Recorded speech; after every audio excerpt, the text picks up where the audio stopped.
茶香芋果粒，牛奶更美味。本节目玩家们都超爱喝的真果粒红柚四季春冠名播出，玩在一起奥利奥，轻松破案没烦恼。本节目由好吃好玩的奥利奥赞助播出。你们不会怀疑是我杀的？我是无辜的。杀他对我来讲有什么好处呢？总总经理的死的确跟我有脱不了的干系，人是我杀的。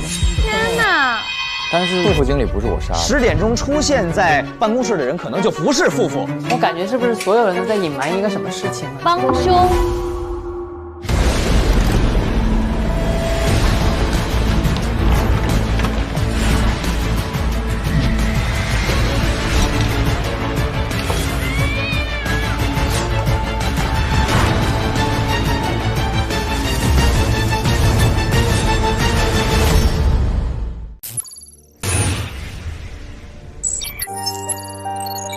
哎，可可，咱们在饭堂复盘一下刚才的那个。好的。我觉得他在袒护他姐。那这个富是你杀的吗？富肯定不是他，他没有时间，我们密室逃脱呢。但他如果前天晚上杀呢？前天晚上杀，昨天晚上杀，我觉得。昨天晚上杀一夜冻上了，今天得缓。就首先那个尸体是肯定在冰箱里被放过嘛，对吧？放过，对，一定是放过，但是不会放太久吧？如果是10点钟大家伙见到的那个人不是真的副经理的话，也就是说他的死亡时间再可以往前推。对，肯定就应该是在10点之前了。对。但今天好像所有人对副经理的评价都很好哎。是的。副总经理呢，他就帮我申请了体恤金，帮我介绍新工作，而且之前他还给我过快乐老家的卡，让我放松休息。怕我挨骂，完了怕这个周总经理真生气的时候扣我钱，这个很奇怪啊。可能每个人都有他的，都被他抓住了把柄。副经理帮许中介有一次，让他送去总部疗养啊。那副经理帮哭哥做过啥？大单吧，1笔单。是给酷哥一个大单子，介绍一个大单子，那个时候差点就被炒了。副经理在我哥死了之后，还帮他申请了抚恤金。副经理帮沈副经理申冤嘛，帮他找了新工作，帮他定性这个东西是意外。是意外。哦。所以你说那个就越来越靠谱嘞，他抓住了每个人的把柄，帮他们摆平了这一切的事情。对啊，这其实所有的东西是一个环。是的。哇，是所有人一起商量把他搞出来。展开说说。就是明明那个人他不是这么死的，但每个人就传承另外一个死法，就互相给彼此打掩护。我们听到的可能都是假的，有可能吗？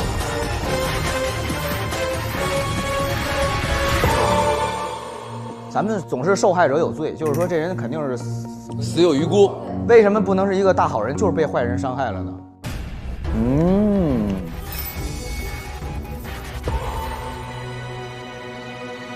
主要就是还得再发现新的证据，我感觉。走吧，走了。副经理到底是好人还是坏人？我们现在还不知道嘛。有的人认为是坏人，有的人认为是好人。还有个问题就是，为什么都说10点在办公室见到了副经理？有问题。然后那个人打电话的那个人还打错了，打到了真的老师，所以问题特别多。我感觉是不是所有人都在隐瞒一个什么事情呢？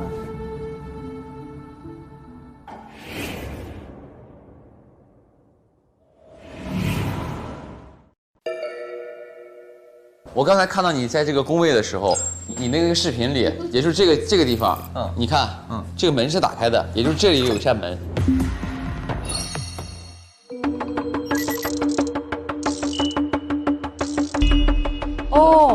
上花盆。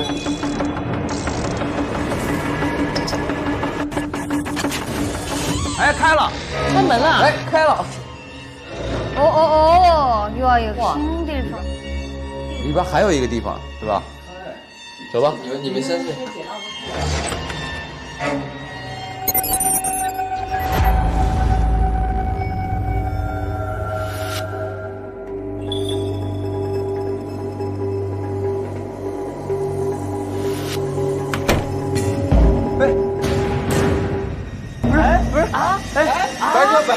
白哥，这啥地儿啊？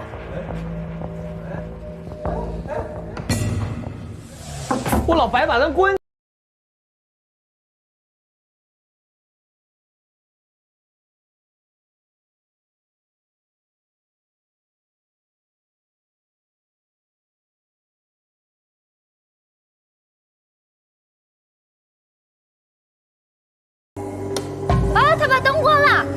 他把灯关了，他把灯关了，我们看不到他了，他有线。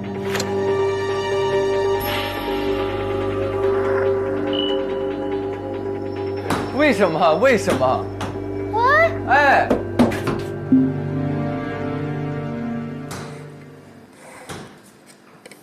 这怎么开？这门咋开？完了，打不开了。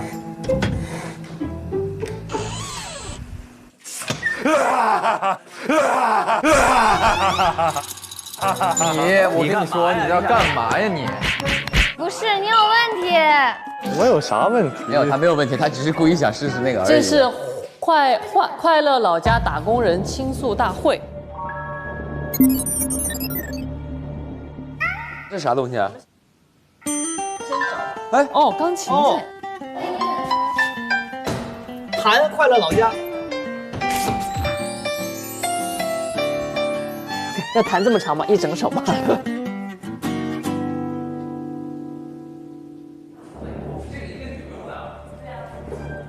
哎，猫爪子，猫爪，猫爪子哪儿了？又有猫爪印。这儿，哇，喵喵的那个，这是养猫的那个地方。哦，它就住这儿啊。又有血。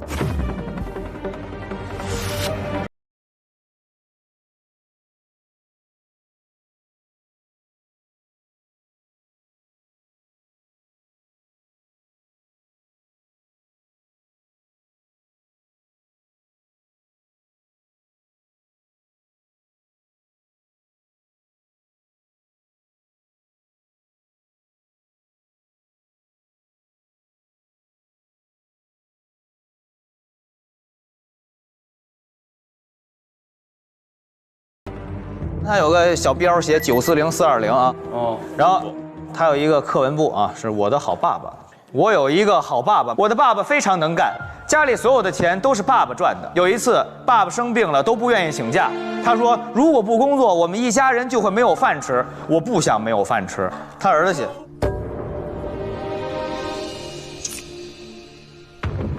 快乐老家打工人倾诉大会。他其实是 VIP 在一块，在这里可以倾诉，对不对？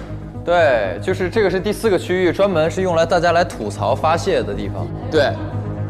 那谁是 VIP 啊？许中介、豪宝杰。但他们还挺懂情趣，他们也喝成果粒啊。确实。哇，还是你会说话。这应该是富富的那个上班表，就是每天都在上班，但只有6月23这天休息。今天6月24，就是昨天晚上吗？昨天晚上就没话了，开始。富昨晚休息。不，富昨晚休息，还昨天晚上就不用上班，然后他来了这个地方。等于说他昨天死之前来过这个洗脚城。他来这儿参加倾诉大会，那他参加倾诉大会为什么要脱衣服呀？那因为他脱了衣服，从衣服里找到这些东西吗？不是。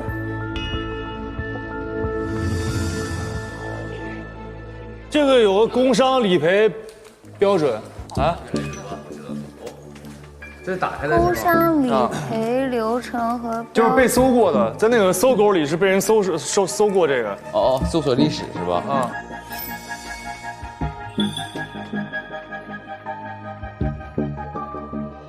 目前现在已知的条件，一个是写的信，一个是排班表，还有一个就是这个。这里还有那个猫的脚印。在楼梯上发现了猫猫的脚印。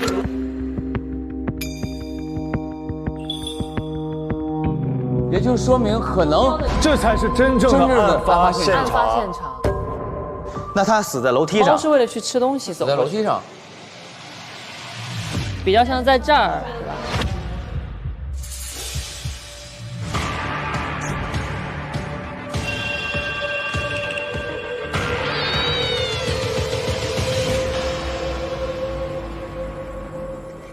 喵喵身上有一个摄像头，你们记得吗？意味着他会录下来，有一个案发现场的视频。问一下，何二嘛呢？哎，我在，怎么了？你记得这个上次咱们看喵喵身上那个摄像头吗？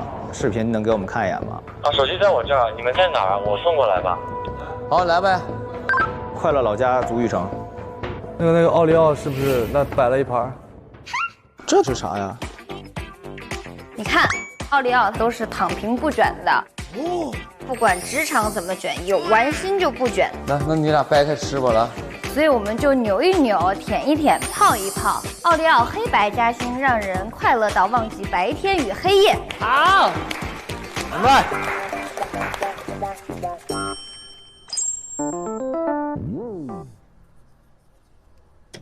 哎呦，小何，你来的真快啊！哦，你们在里面，我刚好在这附近。来，那个视频就在我手机里，你们看看有没有你们需要的关键信息。对，而且我给喵喵它升级了那个视频，它现在也能录声音了。这不行，来看视频啊，没事，我听。我去，咋了？等一下，这不有库吗？我分析库呢？库也在这儿。库走了，库走了。这怎么了，孩子们？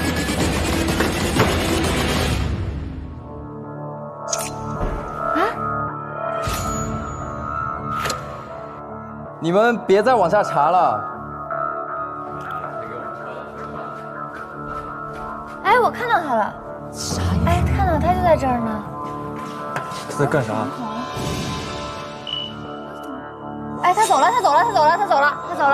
了。来看一下那个视频是什么？对，我们视频看完了。都有谁？暂停一下。郝宝洁、飞老板、沈副经理和许中介还有库都在。我们一定要隐瞒他的死亡真相，大家赶紧去库家集合，商量怎么解决。库，你把钥匙放在门口，你看你吧，好吧？就说去库家，商量怎么解决。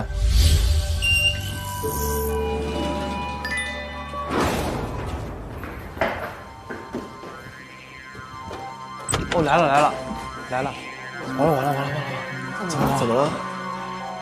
他们找到了，他们在倾诉大会的那个地方，然后他们看到了一只猫咪，这个猫咪身上永远都带着一个摄像头，拍到了我们是怎么把它的尸体拖出去的。然后现在他们正在倾诉大会看这段视频，我把他们都关在里面了。现在他们5个人在倾诉大会。他说死亡什么真相？我知道了。因为他可能因为意外死了或者怎么死的，但是呢，他家里有很大的经济压力，所以这帮人合伙伪造了一个他是从电梯故障工伤下来死了，就会有工伤的赔付，才会。对，就是为了给他们家弄笔钱嘛。对，弄笔钱，所以他们把它放在电梯里，然后制造出这种一个让他成为工伤死亡。那他是自己掉下来的？但是我们不知道他怎么死的。他们的关系也没有那么好啊。对呀，他们关系没有特别好，可能就是他们在这倾诉，可怜不容易，很不容易。他有这么一个环节在里面，应该。我们还有个2楼呢，先上楼瞅一眼呗。看一眼吧。库又骗了我们。这是啥意思啊？这个纸是要干嘛？打工人奇葩经历。哎，有测谎仪哎。这是什么东西啊？凉拌专用调料。苦瓜，就是凉拌苦瓜用的。是凉拌苦瓜用的，但是问题是这有什么意义呢？这个东西啊？这都是药。这上面写的是什么呀？6月23号晚8点已更新急救箱内全部药物。这里有一个苦胶囊，对，说的是如果跟苦瓜同时服用会导致猝死。那这儿有苦瓜。哦，我知道了，那就是这么说的话，还是有人害他，对不对？是因为他们可能把这个凉拌专用调料粉换成了那里面那个东西，胶囊，换成这个胶囊。让他同时吃苦胶囊和苦瓜，吃就猝死。确实，凉拌专用调料。然后那就相当于这4个人一块谋杀他。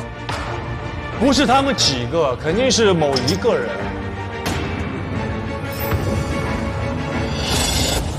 视频再看一下。他们要隐瞒真相，然后故意让库把钥匙放在地毯下面。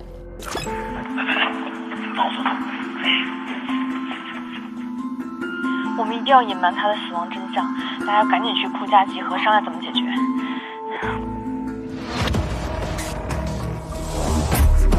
所以他们现在都在库的房间里。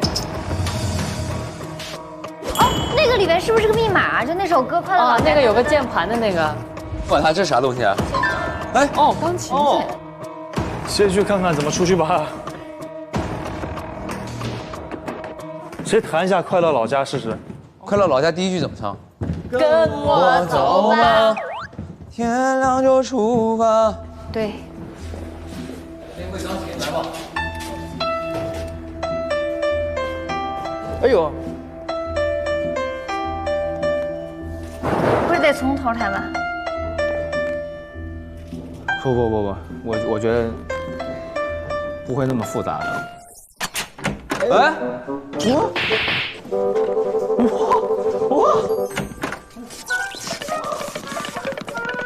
我们去，我们去库的房间吧。大哥第一个跑，他很可疑。大哥怎么跑这么快？他其实也是帮凶。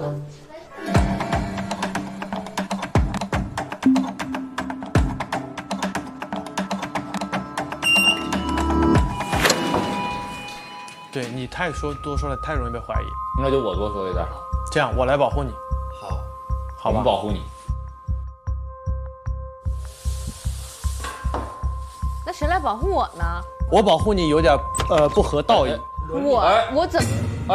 哎，怎么回事？怎么不敲门呢？等一下，你怎么回事？你为什么？啊，跑啥你们啊？你跑啥你？啥情况？啊，你咋回事你？怎么能动手呢？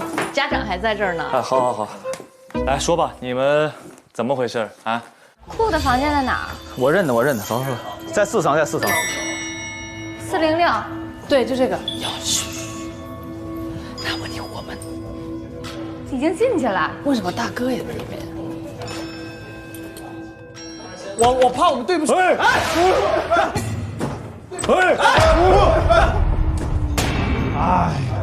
你们已经被包围了。你怎么跑这么快？我就走过来的呀，都没跑。被发现了。你们这帮人挺有底气啊，在这儿。来吧，上课吧。怎么回事？说吧。来吧。为什么这几个人这么淡定的坐在这儿？我们都看着了，你们给人往外搭，把人家拖出去了，你们把他。是这样。其实这个事儿的起因是啥呢？是肥老板。肥老板觉得我们工作平时挺辛苦的，然后正好昨天哥几个休息，就把我们凑到洗脚城宴，然后是想玩一个那个吐槽游戏啊，让我们放松。我先问一下大家，有没有在工作当中遇到过这种自己觉得最奇葩的经历？好游戏。然后老傅玩的也特别开心。我们有个惩罚，谁输了谁上去吃苦瓜。这谁也没注意到，他就从楼梯上掉下来了。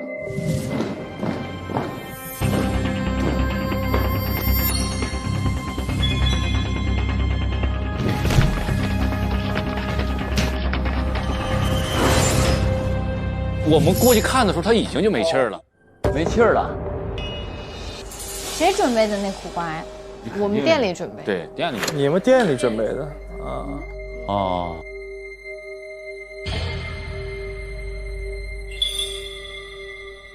你们到底怎么了？为什么要隐瞒真相？说吧。你看这个，你就说吧，这老傅吧，这人真挺可怜的。365天，工作364天，就休息1天，就休息死了。你觉得可不可怜？他就这意外死了嘛，而且这公司肯定有规定，说不是工作日死亡，他不可能赔钱，不赔偿的。哦，所以想让他转天死。而且你说老傅家里头一家孩子啊，他以后怎么生活呀？所以我们其实也是出于好心，想让他家里头得到一个合理的赔偿，而且我们敢判定啊，他的死肯定跟公司工作繁忙、不休息有关系。对，否则他摔不死。他摔死的时候，他是身上哪儿受的伤最重啊？他就是磕到脑袋了，磕脑袋了是吧？对，你们认为的致命伤是在头，对，他就是磕到脑袋了。然后你们把它放在冰箱里了是吗？是这样。首先我要坦白，早上8点我负责给老傅把衣服取出来，然后去冰柜里头给他换上工装。衣服上的血迹是怎么回事？换上的时候就不小心，他一个蹭上了啊。10点的时候，我假装成老傅，给一个老师打电话聊孩子的事儿。12点20负责把老傅抬到电梯里头，工作就完事儿了。然后我呢，12点25去把电梯的承重绳给剪了。你可真狠呐你！哦，那你一旦电梯里有别人？不是，没有，我确认，一定是要确认好。我们确认好的。那我是12点半发的短信，然后你就带着我们去玩密室了。准点在12点半，在警报响起之前，我没有办法，不可以把你们带到那个地方。所以我们审问你的时候，你又骗我们了？就那儿，哥。你们知道的已经全部告诉我们了。我们自己看到的绝对是全部。老傅他是好人，你们可不一定是好人呢。我就这么跟你说，这个老傅他不是意外死的。没错。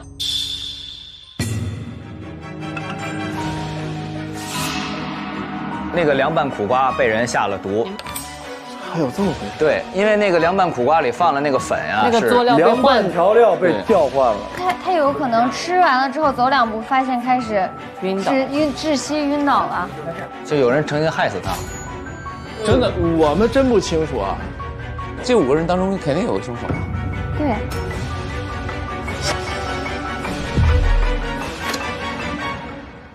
哎，对，还有一个，我刚才在他那个兜里发现一个小铁片，一个牌，小铁片你们认得吗？940420。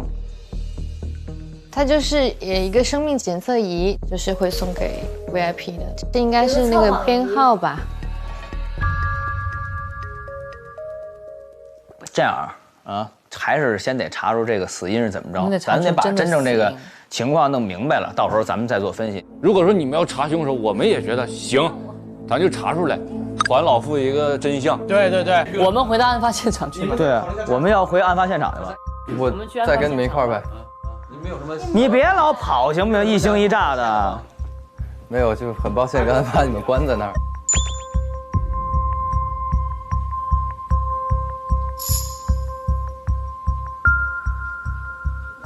哎，这包是谁的呀？哎，我的包，我的包是不是没拿？我的包，你包没拿，包没拿，包没拿，包。没有，走吧，拜拜。包里有什么？拜，啥也没有，走吧，姐。我们没打开的那个打开柜子，对，你看，你这手挺快呀。我寻思就反正我觉得这事儿现在没有那么简单啊，可能是他假装制造一场意外，然后骗取这些人同情，然后再让大家一块儿帮他，就掩盖这个事儿，就是，所以我觉得这个肯定没有那么简单，背后还得看看最后谁下的毒。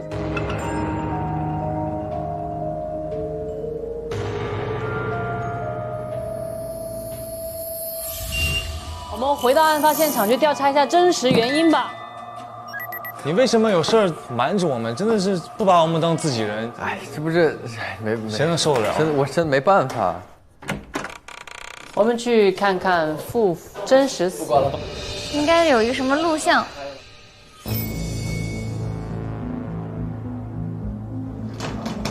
哎，是他是吧？行，开开吧，来吧。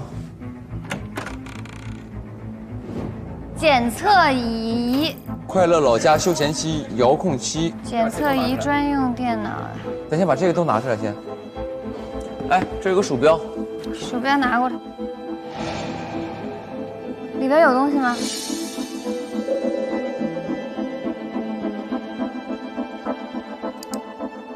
哎，他这请输入编码。是啥？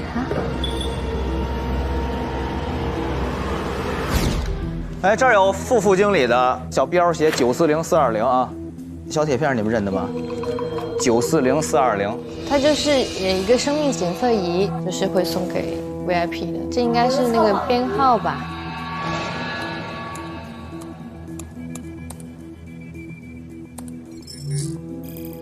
？23年死的，说明吗？死死者是猝死的。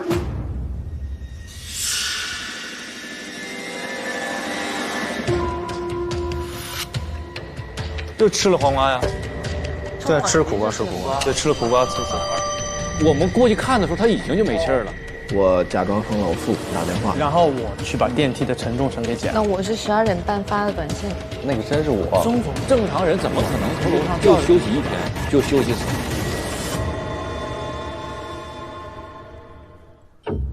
有个开关，我摁一下开了啊，我摁了，开。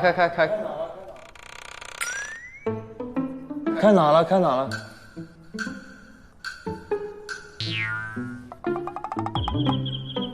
你看那电视开没？是不是开电视的呀？哎，开了，电视开了。游戏规则介绍。本游戏共6名玩家参与，玩家需匿名填写，提交一个自己职场中的奇葩经历。测谎仪确认填写内容为真实后，玩家需按顺序将填写纸贴进框内。所有玩家提交完毕后，机器将6个玩家的填写顺序以及6个奇葩经历录入进系统，并将其重新排序。6名玩家需猜出其余5个奇葩经历的所属者是谁，被最多人猜中的玩家即为输家，需接受惩罚，吃凉拌苦瓜。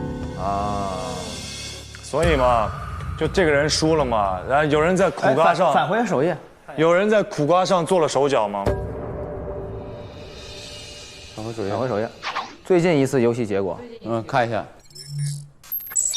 6月23日晚上10点半，10点半开始。对，参与是沈副经理郝宝杰、柯无库，你也玩了。飞老板许中介，副经理，然后副经理输了，他获得了5票。对。他说的奇葩他说的故事奇葩经历是是什么？他肯定知道。你知道吗？我他在场。他的奇葩经历是什么？他是连续工作48个小时。就投在他。就是我给你们解释一下，我们玩这游戏就是谁就是投，不是输6个经历，然后底下坐这儿一起猜，投完了上去喝苦瓜。然后他当时就是一共玩这游戏6个人，5个都是他，就剩他一个，完了他上去喝了嘛，完了掉下来摔死了。但他怎么就确定一定是他去吃？因为所有人都投他了，因为所有人投他了呀。大家都在玩这个游戏，怎么就知道这一轮一定是他先去吃呢？我的意思是，就是他在做这事之前，包括凶手也不知道他会写出一个剩下5个人都能猜出来的东西吧？还是说，如果我是凶手，如果是凶手，我现在想杀老夫，但我怎么能控制他要写的东西呢？对啊。就他怎么这么精确的，一定可以杀到他呢？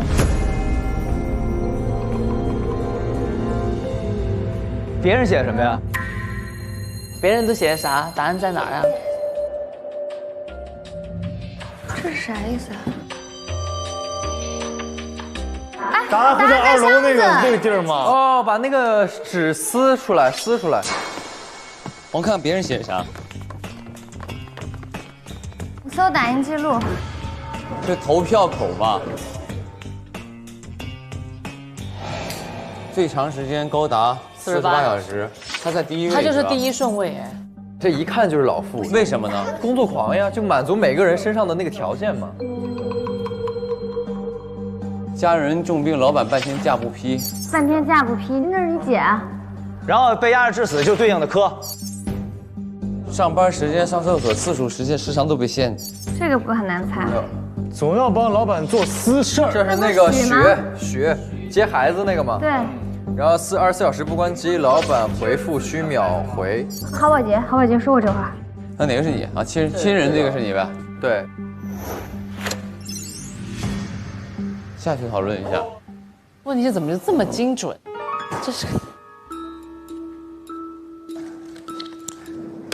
上班时长、上厕所次数都被限，这个好几个人写了。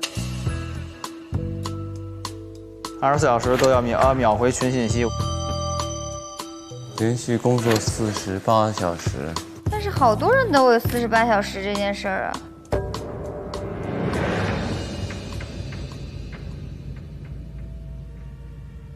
模拟一下，比如说我现在杀手，我就想让你死，我最后一个再写。那让咱玩一回，是能猜着当时他们是怎么玩的吗？可以，来开始吧。系统扫描已准备好，请各位玩家依次上楼提交奇葩经历。输入前请戴好测谎手环，测谎手环确认真实性后，请将奇葩经历依次贴在框内。得贴在框内。行。还得写一个不容易被大家就有点谁是卧底那感觉了，有点。对，你得写一个不容易被大家想到的。哦，还得写一个模糊的。要写一个啥样的？什么奇葩？不知道呢，还得是真奇葩。你带那个手环了吧？你带测谎仪了吗？老白，我带了呀。你带？你是不是说谎了？我带测谎仪了呀。哎，但是你说如果第二个上去的人，我就把他的那个或者最后一个上去的人就都翻一遍，然后把它贴在第一个呢？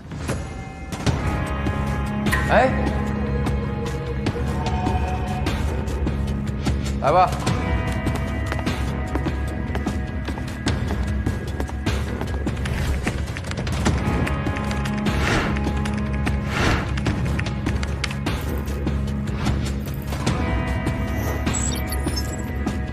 下一步了啊！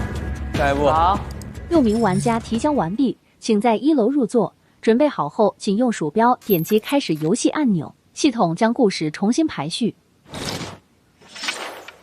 系统已将6个奇葩经历重新排序，请各自把答案写在各自的投票纸上。现在将读出第1个奇葩经历。一起录综艺的好朋友既然说这么多年没有遇见过奇葩经历，太奇葩了。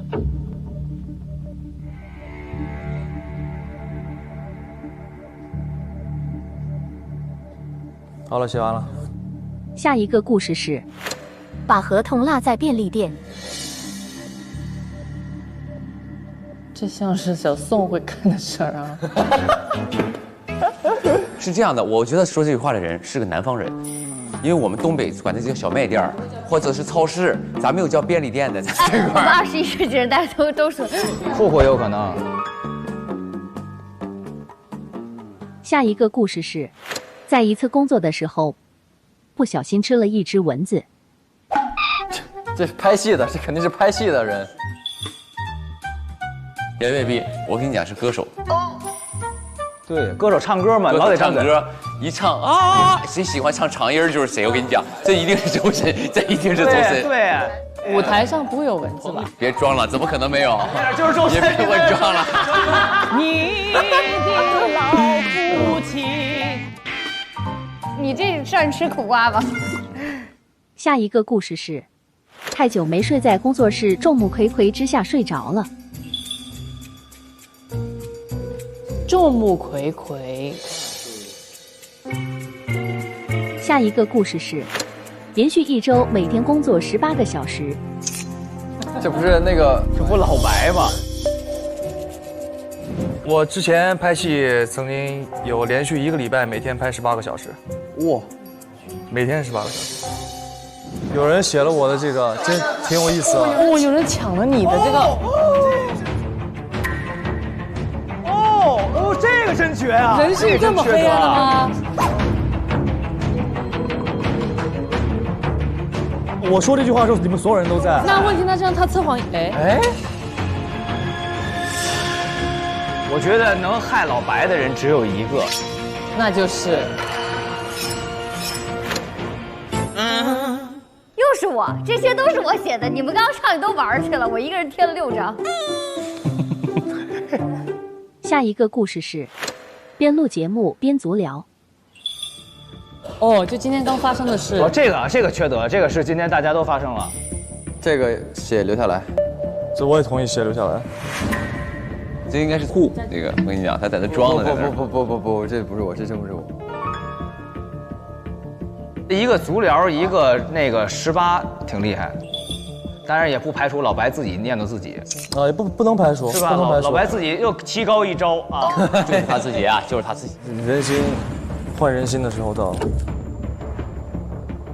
写完的投票，我先上了。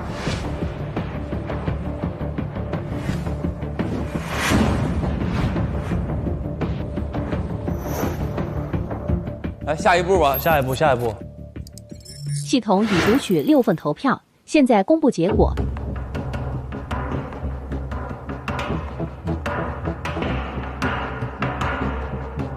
输的人是白3碗啊，得到4票。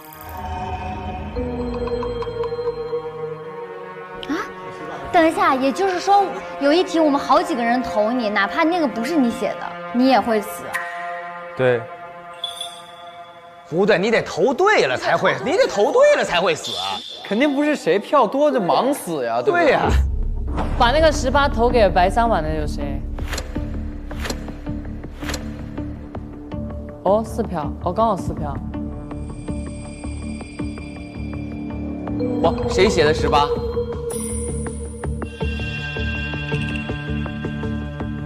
谁写的18个小时不睡觉？就我们说真话，今天，所以就是他自己啊。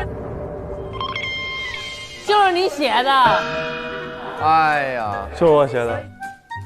所以要投对，所以还是要真实故事付。所以说嘛，他还是就是把这个事情说出来给大家，大家都听到过这个事情或知道这个事情之后。不是，但有一个问题啊，我写的是足疗这个事儿，我们都干过，我们都有同样的经历，也是真事儿，但你们猜不到是我。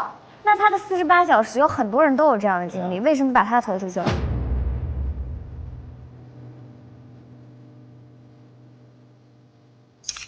我们会不会有什么关键线索没找到？但48小时不是所有人都经历过吗？对啊。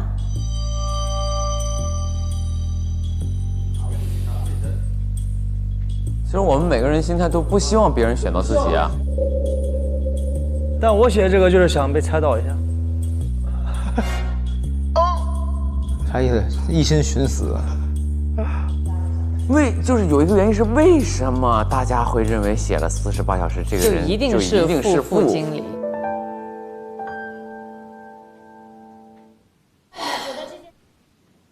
你要不要故事一个一个读一下？我们试一下我们能不能对应到。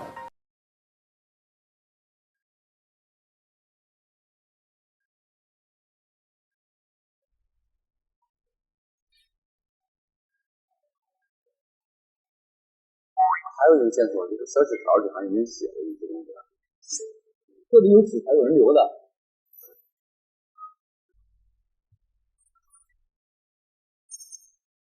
那我们先把知道的写上，这个老傅是不？王老板做私事，这个是许大哥都有，这个是我。老板的信息需要秒回。应该只处于副或者是沈，这里也有24小时。副和沈，因为只有他俩是直接对接老板的。那这个就是副、沈，还有谁？还有谁？我这就有个沈。咱这个便利贴都齐吗？哎，还少人的呀。当时有的全撕下来了，但是我们可能有几个忘拿了吧？是不是有几个掉了？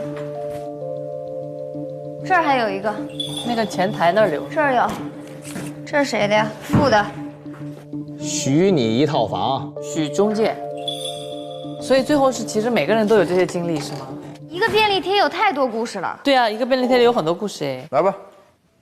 加班时长48小时起有飞，周末要帮老板干私事有他，家人重病不许起假，好人有好报说24小时都要秒回群消息，家人生病都不给批假的公司有必要。半辈子挣了2个亿，一个是加班48小时之后的睡意，一个是上厕所的时长。怎么样委婉拒绝老板派指的私活？遛狗、接娃、送外卖，上班好辛苦，熬完1天1夜，还有1天1夜。负的，等周5，只等来了驳回家人病重请假的。社畜最大的痛苦莫过于刚熬夜48小时。许负，我帮老板接送女儿次数已经让幼儿园的老师误会我才是他爸了。沈是2天2夜没睡，上厕所时间被严格限制。妹妹你生病了，我都因为工作无法请假去看，一定是上厕所要被限制时长。负。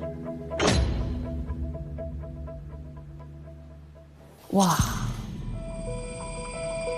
6个条件里5个都有负嘛，这个一个负，2、3、4、5。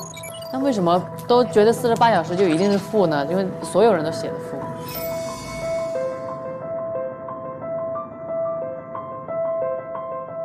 我们还有什么东西没利用过？酱婶儿，咱们先看看付经理手机，看里边有啥东西。这是啥呀？连续通话记录。然后还有别的吗？再看一眼别的。哦。48小时不睡也不累。哎呦，他那个电脑屏幕也是啊。所以他就是自爆了，大家都知道他48小时不睡。对。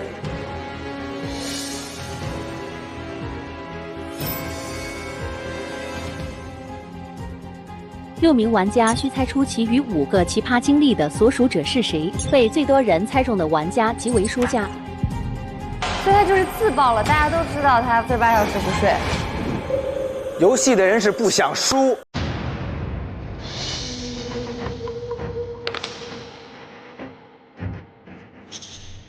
哦，对，因为都知道他48小时过。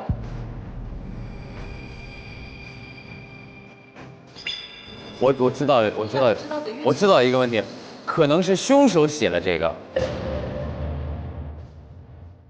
啊？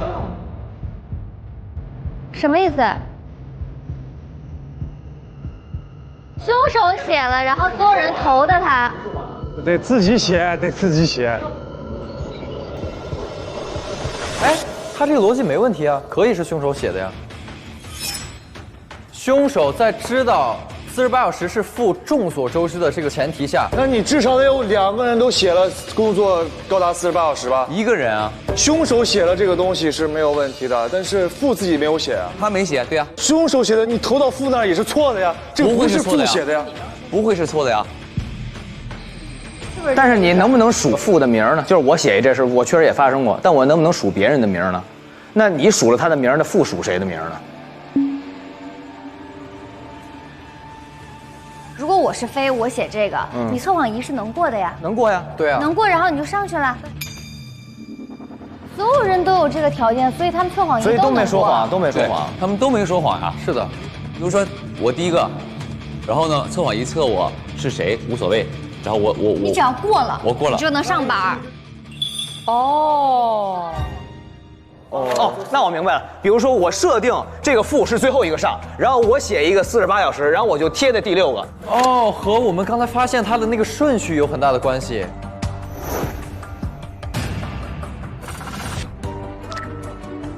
是不是？因为我们全撕下来，没有管它的那个顺序吗？对。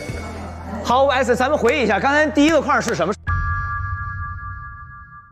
最长时间高达48小时，家人重病，老板半天假不批，上班时间、上厕所次数、时间、时长都被限。48小时肯定第一个，第2个是什么？第2个是家人病重，老板不批假那个，新人被工作压下去。第3个，第4个是24小时这个，对，第5个这个。哇，你脑子真好，真想起来了，家人。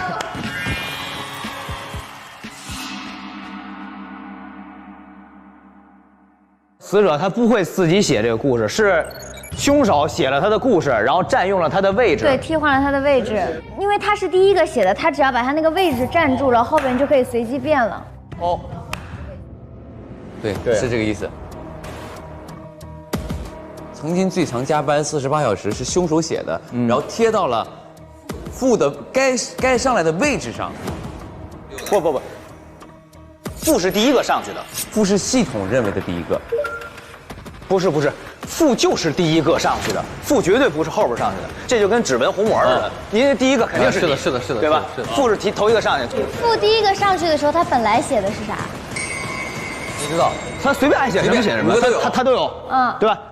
然后可能那就不是16换，那就是12换，第2个上去的就把他们俩变了，这样后边人也看不出来有问题。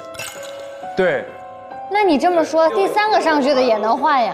对，那其实每个人都可以，2、3、4、5都可以换啊。就是我曾经就跟第一个换。对，每个人都可以，也就是这5个人都有可能是凶手啊。是。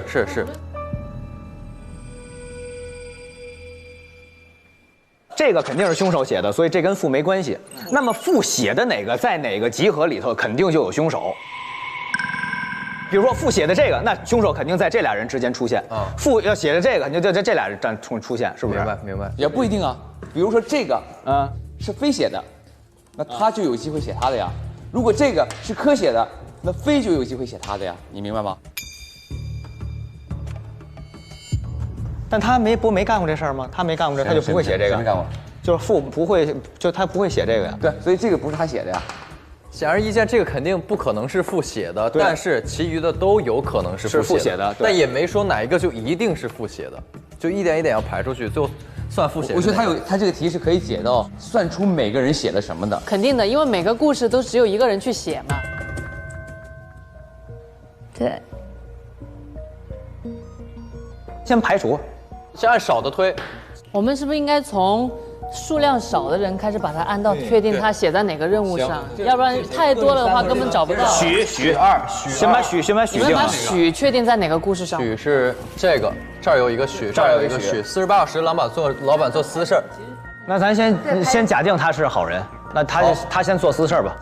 比如说他是许，对吧？好。你自己说你写的哪个？我写的是亲人工作被压榨致死。对，所以那这样说，这个就是你吧，对吧？对，那就说明飞没写这个，那他就有可能是写的这个家人重病嘛，因为这里有他嘛。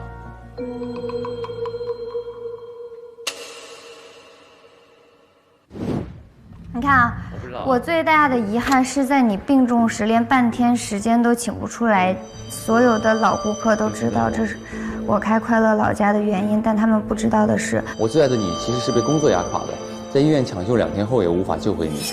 我希望再也没有打工人跟你一样。对，我翻过一张照片，他就是写着说我在你重病的时候不敢批。他说所有的老顾客都以为我是因为这个理由才开的这个店，但其实我是因为亲人在工作中被压榨致死。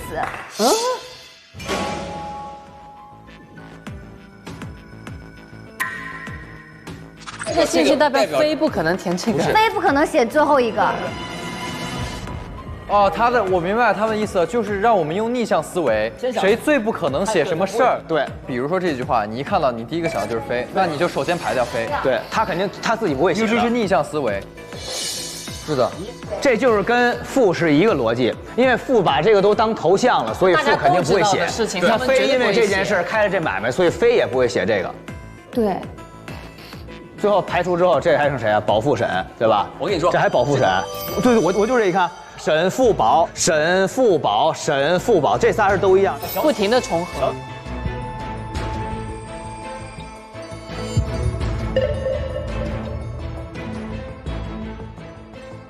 如果沈复保这3个人他们的剩下的选项是一样的，也就是这3张纸是他们仨写的，那么写曾经最长加班时间高达48小时的人，就在剩下的客户飞老板许中介当中。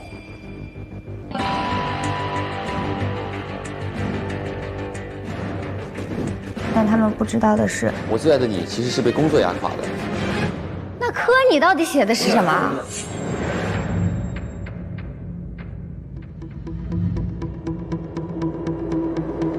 我写的是这个，啊，这个是因为当时在场的是没有人知道我的这个过往，我今天在审讯的时候才跟你们讲的我这段故事。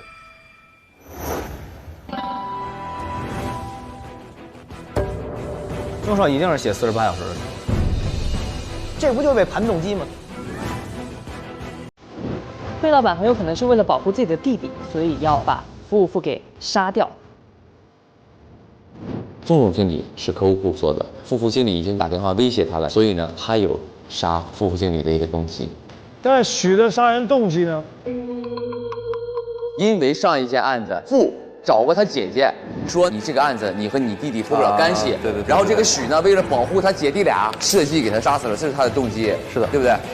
许是他是最强烈的那个嘛，他强烈到已经不真实了，已经。对。原来是小许。原来是小许。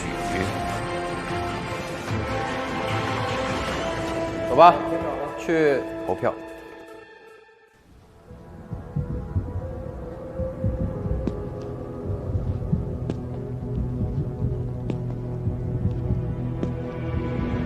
这个许中介呢，肯定会主动的去保护他们姐弟俩，然后呢，他对这个副副经理呢也是有一些怨恨的，就所以说他这个杀人的动机就比较强。我认为杀手是许中介。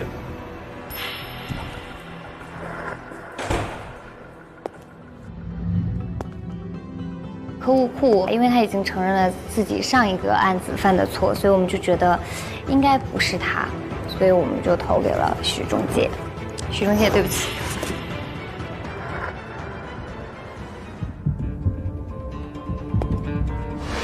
我认为杀了副经理的人就是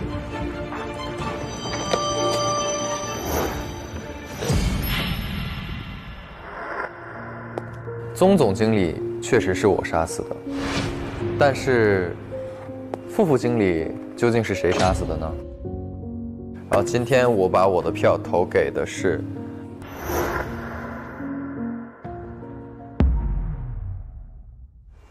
今天是最一头雾水的一天。有3个人啊，分别是死者这个副经理、郝宝杰和沈副经理。他们3个人如果作为一组的话呢，在排除了死者自己不会选择写上自己这个48小时加班，能够满足这3个人都在的，其实只有3列。所以说，除了死者呢，那么郝宝杰和沈副经理他们之间的这个嫌疑呢，基本上就排除了。最后还剩下3个人，分别是许中介、飞老板还有柯务库。我认为凶手在杀害副经理的时候呢，肯定是心存歹意的啊，肯定是他说了谎。我最后确定，今天凶手就是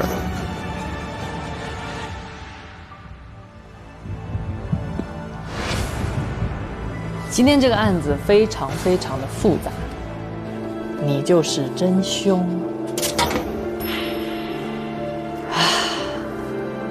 好难啊，太痛苦了。做个好人吧，你们。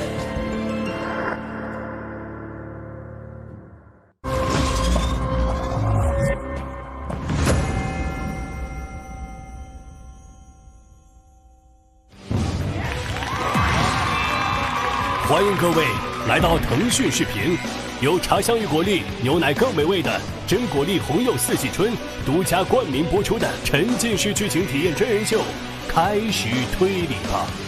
这里是剧情复盘大厅，人都到齐了，我建议咱们先喝一杯吧。来吧，喝一杯庆祝一下，今天是辛苦。茶香与果粒牛奶更美味啊！我们首先干一杯，庆祝一下我们今天的这个推理计划已经成功了啊！咱们举起这个超好喝的真果粒红柚四季春全新口味，咱们一起干杯，揭晓真相！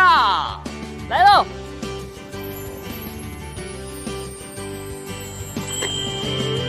恭喜各位完成今天的推理，真是不容易，太难了。在开始推理吧的每一个故事当中，得票率最高的人将被锁定为凶手。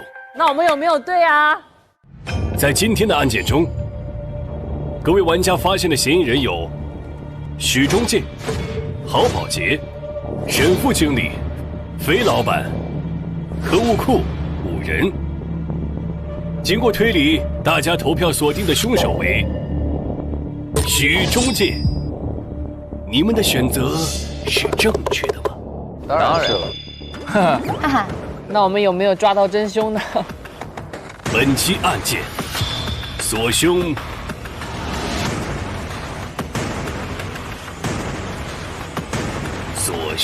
失败。失败啊！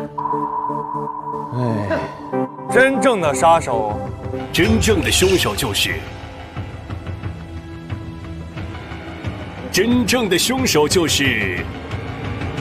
柯务库。你看他兴奋的，你看他兴奋的，你看他兴奋的。别，你给我上后边站着去，你不配在我们这个团队里。他多么认真啊！我都杀了一个人了。你是唯一一个作为就是凶手的扮演者坐在了这个位置上。如果沈富宝这3个人他们的剩下的选项是一样的，那么写曾经最长加班时间高达48小时的人，就在剩下的客户库飞老板许中介当中。你自己说你写的哪个？我写的是亲人工作被压榨致死。那就说明飞没写这个。飞不可能写最后一个。他说所有的老顾客都以为我是因为这个理由才开的这个店。我明白他们的意思，就是让我们用逆向思维，谁最不可能写什么事儿。那科你到底写的是什么？这个是因为当时在场的是没有人知道我的这个过往，我今天在审讯的时候才跟你们讲的我这段故事。许是他是最强烈的那个吗？他强烈到已经不真实了，已经。对，原来是小许。原来是小许。客户库这个罪该万死，确实是吗？罪该万死。咱们有人投他吗？我投。我认为凶手在杀害付经理的时候呢，肯定是心存歹意的啊，肯定是他说了谎。飞老板的爱人，也就是哭哥，在去世之后呢，这笔抚恤金是付经理帮他申请的，所以他应该对付经理呢是心存感激的。所以我这个凶手呢，就在许中介和客户库这2个人之间摇摆不定。可是后来呢，我突然又想到一件事儿，我记得许中介当时在中午接受审问的时候说，这个付经理啊给他申请了一个这个去疗养的机会。后来呢，我一想，我说这客户库不到1周前吧，收到了一条付经理给他发来的信息。我发现钟总经理的死是有人刻意故意制造，只有可能是你和飞老板。我一定会追查到底的。所以我很合理的怀疑呢，客户库完全有理由选择杀人灭口。我最后确定，今天凶手就是客户库。我们有错过什么样的关键证据吗？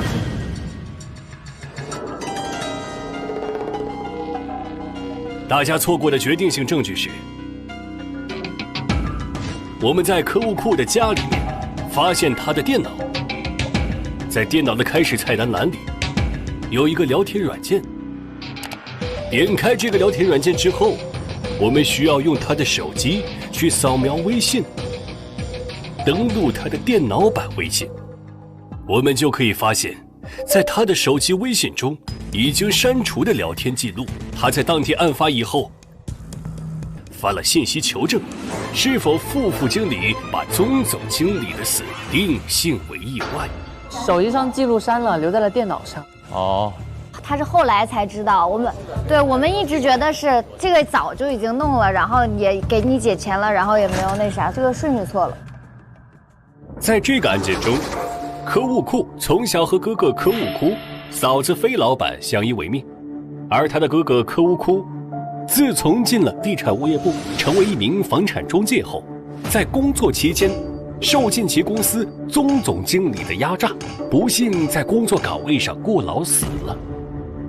库哥死后，他的老婆飞老板在11号公寓负1楼开了一间名叫飞毛脚的洗脚店，还开展了替辛苦工作的打工人带回消息、带岗的特殊服务。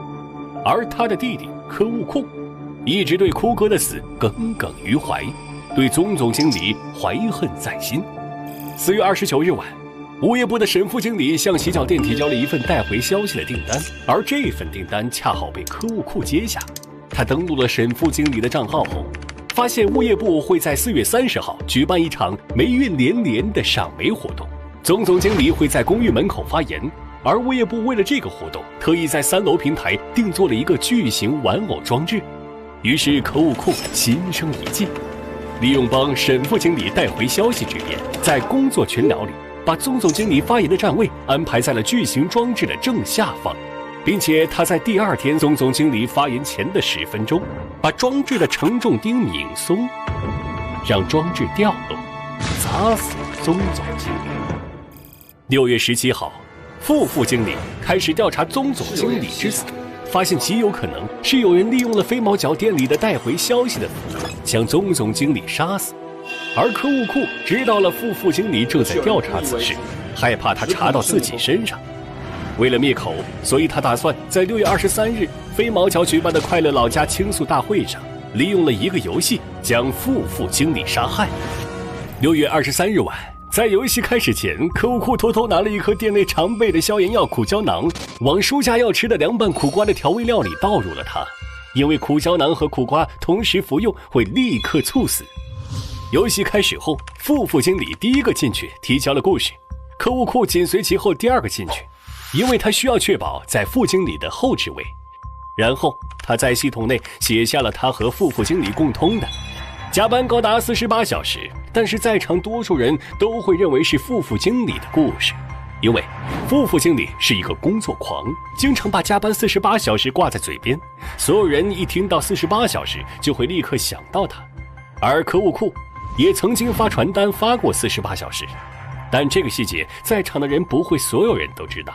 他利用参与者不会写大家熟知的故事这一点，把他的故事纸张顺序和副副经理的故事纸张顺序对调，也让他操纵了游戏的最终结果，让副副经理成为被最多人猜中的输家，吃下了那块被他提前下过毒的苦瓜。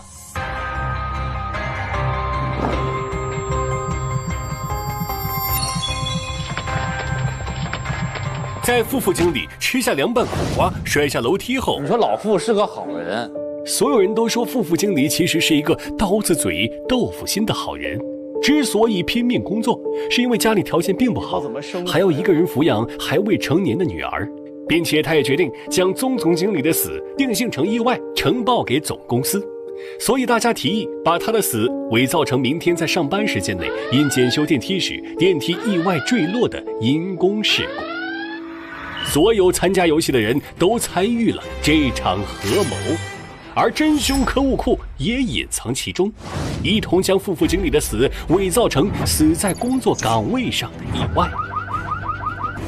回到家后，可恶库用电脑向藤中介发了一条微信，确认副副经理是否真的将宗总经理的死定性成意外呈报给了总公司。得到了藤中介肯定的回复后，可恶库删除了这条微信，而这也成为锁定真凶的关键性证据，因为只有真凶才对他有动机，所以真凶一定是在动手之后才知道他是好人，也已将宗的死定性成意外一事。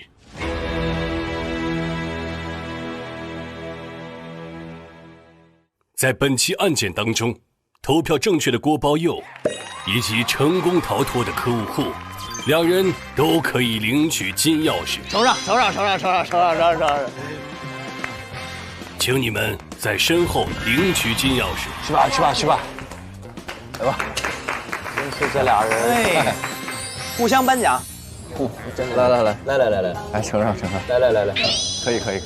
他这个很厉害，他这，你俩别下来，就这么站。替库道歉，快！对不起。最后可恶库的结局是，可恶库还是绳之以法了，他自己也感觉很对不起白送一锅粥留一库，然后自己回去之后呢，就写了一个自首的信。他去自首了。对。那我们今天这个案件其实很多是关于我们职场的一些问题，然后我们依然掌声有请我们的老朋友，就是中国政法大学犯罪心理学教授马艾老师。马艾教授，好，欢迎马老师。来，马老师。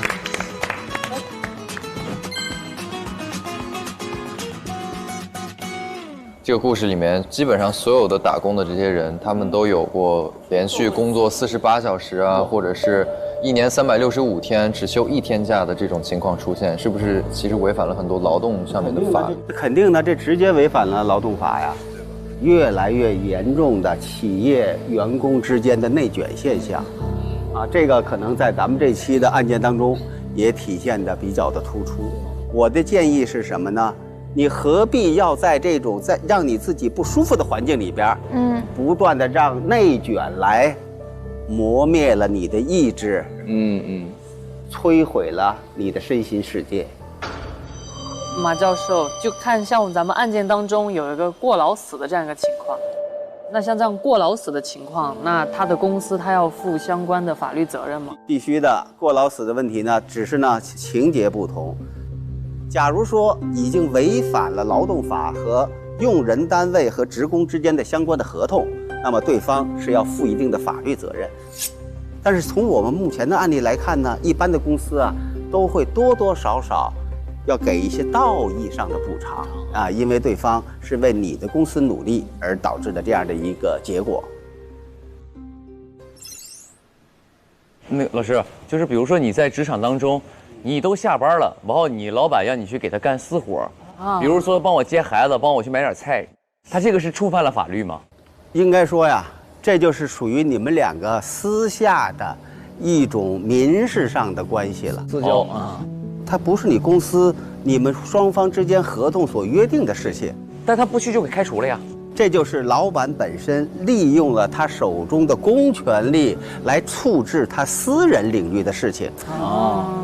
这里边就没有你的过错，而是老板本身的这个人的品行的问题了。是的，但是你要说从法律上你怎么去制裁他，还真没有好的方法。它是个道德问题。这真的就是一个道德问题，人品的问题。不是义务，不是说我作为你员工的义务，绝对不是一个基本的义务。好，谢谢我们马教授的分享。好，谢谢，谢谢马老师，谢谢马老师。开始推理吧，我们下周再见。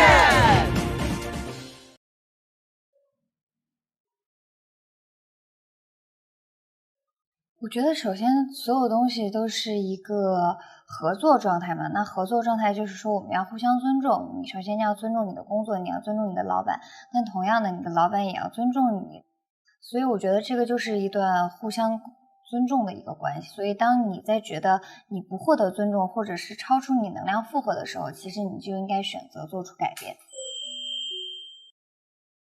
在工作当中遇到了一些非常你觉得你接受不了，或者非常严格，或者非常不合常理的一些要求的时候，我觉得勇敢的提出拒绝，勇敢地提出拒绝，不能就是一直被别人压榨。所以我们能够做的是，首先保护好自己，用可以用到的合法的手段去争取自己的利益。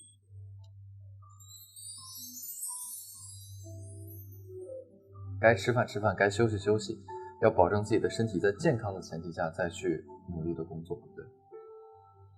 哪怕你在青春奋斗的时候，也要注意心理和身体上的一些健康。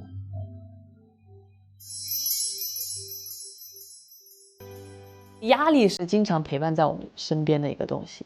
我觉得大家在面对工作压力的时候，一定要有一个积极良好的心态。压力大不代表着你就要去摆烂啊，就要去畏惧它或者退缩它。就是这个都跟赶马车一样，如果在后边没有生活在赶着你，你也不会想要往前走。那我平时感觉压力非常大的时候，去尽量做自己非常想做的事情吧。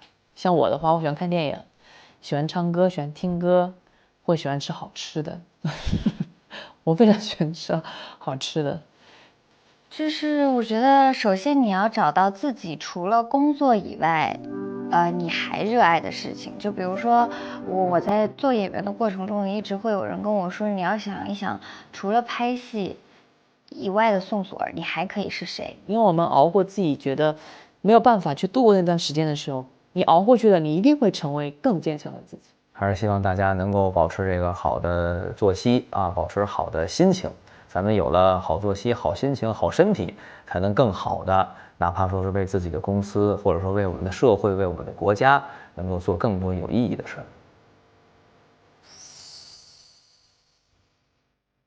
只要找到了自己真正喜欢的工作，你会为这个工作乐此不疲，你会不断的去挑战自己。我觉得这样是一个很正确的一个方向啊。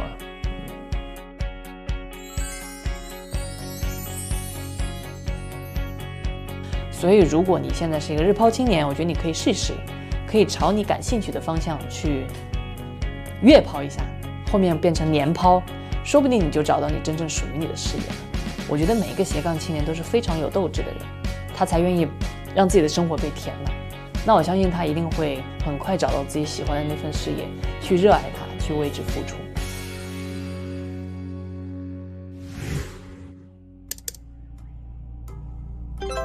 哎，那个兄弟们啊，刚才我在大厅看到那个客户库被带走了，然后呢，后来我就去了趟他家，发现他留了一封信。他已经知道自己错了。哎，希望弟弟好好做人，好好改过啊。哎，那个 C 老板也很奇怪啊，他也有一个认识的人跳楼了，就是，难道佳佳、房小美、锅巴、飞老板他们认识的这个跳楼的人是同一个吗？这个人到底是谁啊？哎，其实我更关心的是那个公寓传说。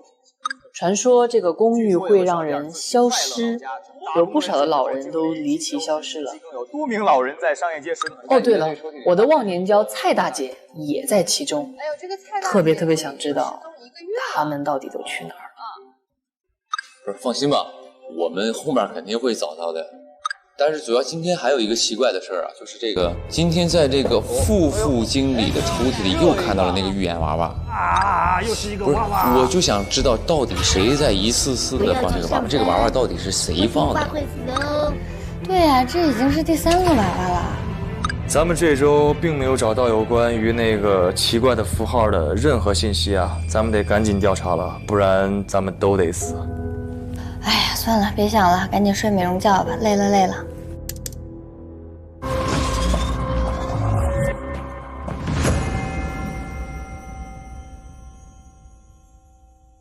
3、2、1，茄子！这不会时光机吧？时光会流远，影像1988。不想像杀人存在会再次发生。中途锁定李大爷。哇！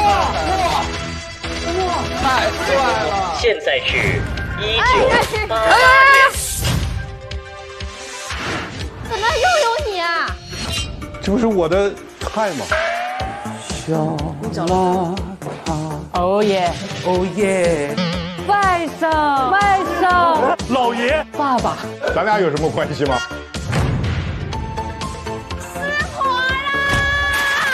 哎呦，又死人！又是我们的错。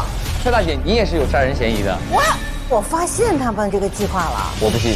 所以你就杀了小小汪和我没有，我想阻止他们。你说你老板是谁啊？那也就是说这里还有更大的老板，不会是你吧？我不是。老板不会是你吧？不是，我是个作家，与本案无关。伤害你的人都该死。还香芋果粒牛奶更美味，微信搜索真果粒，上小程序和推理玩家一起沉浸式推理，玩在一起。奥利奥轻松破案没烦恼。本节目由好吃好玩的奥利奥赞助播出。3、2、1，11月号监狱，我们来啦！锁定腾讯视频，每周4、5、6晚6点更新一集，会员抢先1周看。每周6晚6点开始推理吧，案件追踪。每周日晚6点看加更11号公寓入住日记。周中一大波预告、花絮、短视频，每天刷，带你360度全方位探索11号公寓。还不快打开腾讯视频，搜索开始推理吧，和推土机们一起沉浸式探案吧。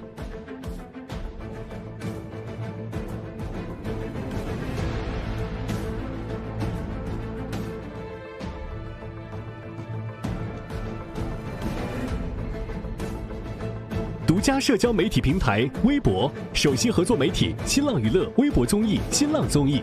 更多节目精彩资讯尽在新浪娱乐、微博综艺、新浪综艺。上知乎搜“开始推理吧”，和知乎答主一起热聊节目话题。打开微信搜一搜，搜索“开始推理吧”，查看更多精彩。